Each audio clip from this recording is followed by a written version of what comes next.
अब सब पूछें कि ये सारे इकट्ठे क्यों हुए हैं।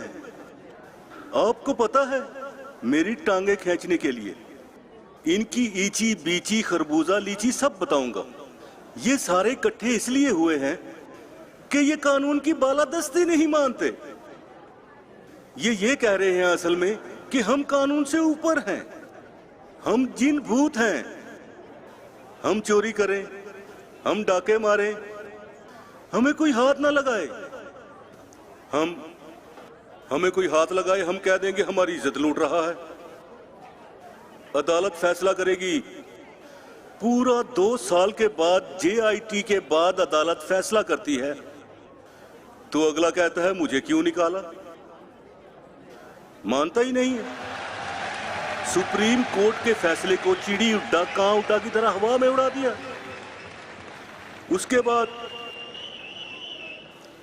उनकी सारी फैमिली है वो भी ठीक हो गई। वो क्यों नहीं मानते? क्योंकि असल में वो कह रहे हैं कि हम कानून से ऊपर हैं। पाकिस्तान का कानून हमारे लिए नहीं है, हम तो छठी क्लास से हैं। जो मर्जी करो मुल्क में। हम एक फैक्ट्री से शुरू हुए, 30 फैक्ट्रियों के बाद भी हमारा पेट नहीं भरा। कैसा हाजमा है इनका, लेकिन हमें कोई नहीं पूछ सकता। ये है असल में, ये है फैसला कुन वक्त पाकिस्तान में।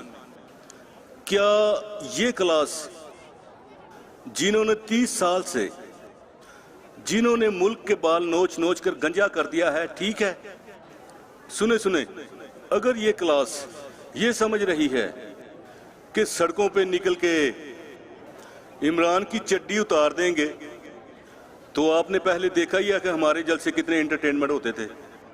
और अब ये सारे मिलके भी ये कोई 2 साल भी जलसे करते रहे, हमारा एक जलसा इन पे आलू रखता है। सुने, हमारे जलसे में खाना, लाइटिंग, डांस, उम्रे का टिकट होता था। लोग निकलते हैं किसी मकसद के लिए, एंजॉय के लिए निकलते हैं। लोग निकलते हैं टाइम पास के लिए। लोग किसी की चोरी बचाने के लिए नहीं निकलते। खुद लंदन में बैठा हुआ है, कारकुनों को कह रहा है कि जनाब आप जाके सड़कों पर निकलें और मेरी लूटी हुई दौलत को बचाएं। ये लोगों का खून भी चूस लें, फिर भी लोग निकलेंगे। सुने, जबरदस्ती लोगों को पैसे। अच्छा, ये भी मुझे पता चला है, मेरे मुवक्किलों ने मुझे बताया है, पैसे भी आ रहे हैं इनके। मैं सारे इनके कारकुनों को कह रहा हूं कि पैसे खाएं, बेशक अन्य वाह खाएं, लेकिन घर में डोरेमोन देखें। सुने, यहां मिन्नतें कर करके बीमारियां हो गई। कभी प्लेटें कम हो गई, कभी चम्मच कम हो गए। कम होते होते पूरे किचन का सामान ही कम हो गया। सुने, अब हमारी कैबिनेट की मीटिंग हो रही है। सुने जरा। ओ नहीं, सुनो, अभी बकवास ना करो। सुने प्लीज, सुने, खामोशी से सुने।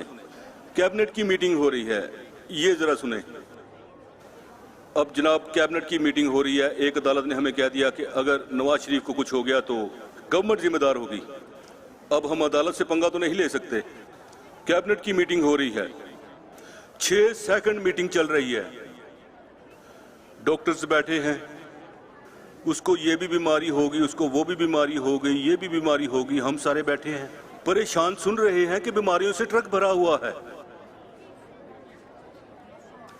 जब वो उसकी सारी बीमारियां बताई तो मैं देख रहा था कैबिनेट मीटिंग में श्री मजारी, जो हमारा बगैर मूंछों वाला फौजी है, उसकी आंखों में आंसू आ गए।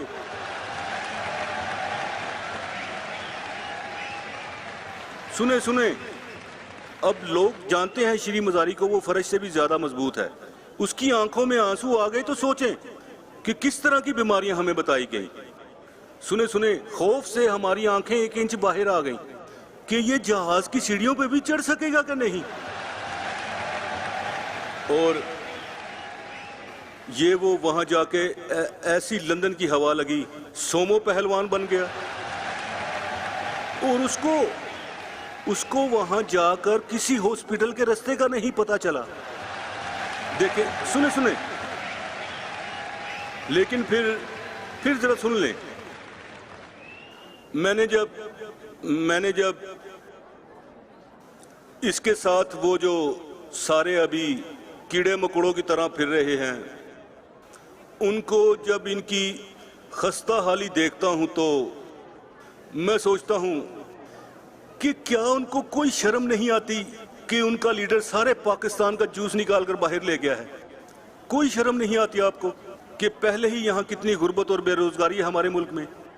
एक 3 दफा का प्राइम मिनिस्टर, वेस्पे से प्राडो, 1 से 30 फैक्ट्रियां, लंदन में हर बच्चे के अरबों रुपए के घर, और पता नहीं क्या, यानी कोई उनको नहीं कि आज तक एक ऑथेंटिक डॉक्यूमेंट नहीं दिखा सका कि ये अरबों का घोटाला कैसे किया, किस किस को चूना लगाया, पैसा बाहर कैसे गया। अगर मैं एक क्रिकेटर होके एक फ्लैट लेता हूं 3500 साल पहले और 40 साल पुराने कॉन्ट्रैक्ट दिखा सकता हूं अदालत को, जब मुझे जरूरत नहीं थी कि अपने आप को नंगा करके दिखाऊं। मैं तो कोई वजीर आजम, वजीर आला, चाबी या कोई ताला नहीं था। मैं तो गुल्ली डंडा खेलता था, इंटरनेशनल प्लेयर था। उसके बावजूद अदालत के अंदर मैंने जो उन्होंने मेरे से डॉक्यूमेंट्स मांगी, 40 साल पुराने जंग लगे डॉक्यूमेंट्स दिखाए।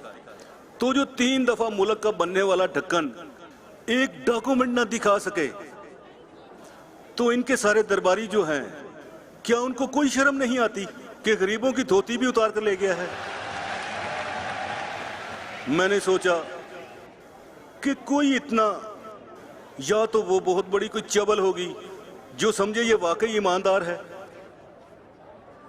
लेकिन फिर चंद दिन पहले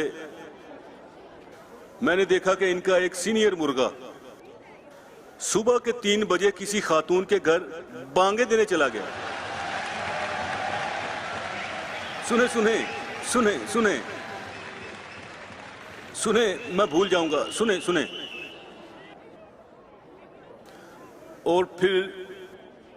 और बड़ा हैरान हुआ कि उसके भाइयों ने मुर्गा बनाकर ही चित्रोल की। तो फिर मैंने सोचा वाकई इनकी पार्टी में वाकई ऐसे लोग हैं जो ये समझे ईमानदारी से ही पैसा बाहर ले गया है। हमें आके कहते हैं कि आप जनाब जवाब दें। हमारे से पूछते हैं, जब एक मुल्क, एक गवर्नमेंट जितना टैक्स इकट्ठा करती है साल में, उसका आधा टैक्स, उसका जो आधा पैसा है वो इनके लिए हुए कर्जों की किस्तों में चला जाता है। बाकी क्या बचा? बाबा जी का ठुल्लू। बताएं हम किधर से पैसा लाएं? तालीम पे, सेहत पे, सड़कों पे, क्योंकि आधे पैसे तो IMF के गटर में डक्का लगाने में लग जाते हैं। तो तब तो ये इनको 10 साल में कोई फिक्र नहीं हुई कि पाकिस्तान का तबला बज गया है। मिलके दोनों हुकूमत कर रहे थे। तब तो जमहूरियत भी खतरे में नहीं थी, रजिया भी गुंडों में नहीं थी, जब कर्जे चढ़ा रहे थे। ख़वातीनो हज़रात, इंशाअल्लाह आप ये अब देखेंगे कि मदारी किस तरह बंदर को काबू करता है। इंशाअल्लाह आप देखेंगे, ऐसी मैं चुटकी काटूंगा। पहले मैं सिर्फ 20 पे था, अब मैं 120 पे जाऊंगा, बेशक चालान हो जाए।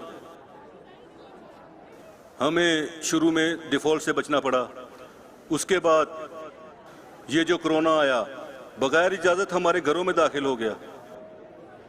आज आप देखें बगैर मास्क के दांत निकाल रहे हैं। WHO कह रही है कि पाकिस्तान उन 4 ममालिक में से है जहां कोरोना पे सबसे ज्यादा लतीफे बने। तो मसला क्या है? मसला इनका यह है कि इन्होंने पूरी तरह अदलिया को भी बुरा भला, फौज को भी बुरा भला, गवर्नमेंट को बुरा भला, सिर्फ 1 पॉइंट एजेंडा कि किसी तरह हम इनको, क्योंकि ये एलियन घराने से हैं, ये चोरी भी कर लें, इनको कुछ नहीं कहना, किसी तरह इनको NRO मिल जाए। ये आपके सामने मैं 1,12वीं दफा कह रहा हूं, जिस दिन इनको NRO मिला ये पाकिस्तान पे चटनी डालकर खा जाएंगे। पाकिस्तान उसके बाद फिर नीचे जाएगा, इतना नीचे के जहां से तेल निकल आता है। अगर इनको NRO दिया, उन बेचारे गरीब लोगों को जो जेलों में फंसे हुए हैं, उनका क्या कसूर है? वो तो सिर्फ किसी का बच्चा या पंप उतारते हुए पकड़े गए हैं। और ये अरबों की चोरी वाले डोनाल्ड ट्रंप के बच्चे हैं क्या? तो आखिर में मैं उनको भी पैगाम देना चाहता हूं कि आपने जो मर्जी करना है, जितना मर्जी रहता फैलाएं, जिधर आपने कानून तोड़ा, मैं आपको आज वाजे कर रहा हूं, मैं आपको आपकी धुन्नी पे फैर मारूंगा और आप जेल में नहीं, सीधा पहले अस्पताल जाएंगे। वहां पे भैंसों वाले टीके और मेंढक पे किए जाने वाले एक्सपेरिमेंट होंगे।